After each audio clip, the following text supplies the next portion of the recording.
Se você é fã de Tolkien, com certeza já sonhou em ver as grandes batalhas da Primeira Era no cinema. A guerra contra Morgoth, a queda de Gondolin, a fúria dos dragões. Mas, e se eu te dissesse que a verdadeira genialidade de O Silmarillion está justamente no fato de que ele é impossível de filmar? Hoje, a gente vai entender por que a estrutura de mito e o tom da obra-prima de Tolkien são os maiores pesadelos artísticos para qualquer diretor que tenha coragem de tentar.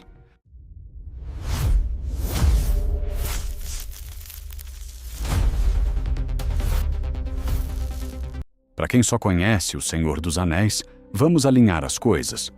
O Silmarillion não é um romance. Pense nele como o pilar mitológico, a Bíblia de todo o universo de Tolkien. Publicado depois da sua morte pelo filho, Christopher, o livro é uma coleção de textos que narram tudo, desde a criação do mundo pela música dos Ainur até a ascensão do primeiro Senhor do Escuro, Morgoth, e as guerras que aconteceram milênios antes de Frodo sequer sonhar em existir. E é exatamente aí que o primeiro grande problema aparece. Um filme precisa de um fio condutor, um arco dramático que prenda a gente. O Silmarillion simplesmente não tem isso. A estrutura dele não é uma história linear, mas sim uma crônica histórica, um registro de eras inteiras.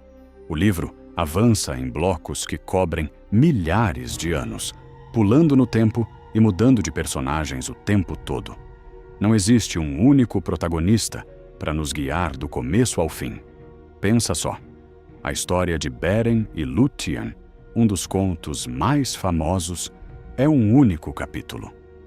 A trágica jornada de Túrin Turambar, que sozinha já virou um livro chamado Os Filhos de Húrin, também é só uma parte desse mosaico gigante. Como é que você transforma uma coletânea de lendas que funcionam de forma independente numa história coesa de 2 ou 3 horas? Uma adaptação fiel teria que inventar uma linha narrativa que não existe no original. E aí, correria o risco de simplificar a riqueza que torna o livro tão incrível. O segundo obstáculo é talvez ainda maior: o tom. A escrita do Tolkien em O Silmarillion é elevada, solene, quase sagrada. É uma linguagem que soa como um mito antigo, criando uma distância respeitosa, como se a gente estivesse lendo um texto sagrado. Esse estilo é essencial para a experiência do livro, porque ele nos faz sentir o peso dos milênios e a grandeza do que está sendo contado. Já o cinema moderno vive da intimidade. Ele precisa de diálogos que soem naturais, de personagens com quem a gente se conecta de forma pessoal.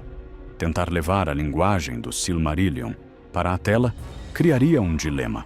Ou os personagens soariam distantes e teatrais, quebrando a imersão, ou os diálogos seriam modernizados, o que trairia completamente a alma da obra. A majestade do livro mora exatamente naquilo que o cinema tem mais dificuldade de mostrar. Uma narrativa que é mais sentida como um mito do que vivida como uma história. Eu sei o que você deve estar pensando, mas e se fizessem uma série de TV? Uma antologia, com cada temporada focando num conto? Essa é, sem dúvida, uma abordagem muito mais inteligente. Uma temporada sobre os filhos de Húrin, outra sobre a queda de Gondolin, poderia funcionar. Só que nem mesmo essa solução escapa dos desafios principais. Cada uma dessas histórias ainda precisaria de uma adaptação gigantesca para criar arcos de personagem detalhados e diálogos que preenchessem os enormes vazios do texto original. E tem mais. Ao quebrar a obra em pedaços, a gente corre o risco de perder a visão do todo, aquela sensação de uma mitologia interligada, que é o verdadeiro coração de O Silmarillion. Apesar da especulação constante dos fãs e do interesse óbvio dos estúdios em expandir o universo de Tolkien, Os maiores desafios para filmar o Silmarillion não são de dinheiro ou de direitos autorais. São desafios artísticos. A obra não foi escrita para ser um roteiro. Ela foi feita para ser um portal para a nossa imaginação. Seu poder não está no que ela mostra, mas no que ela evoca.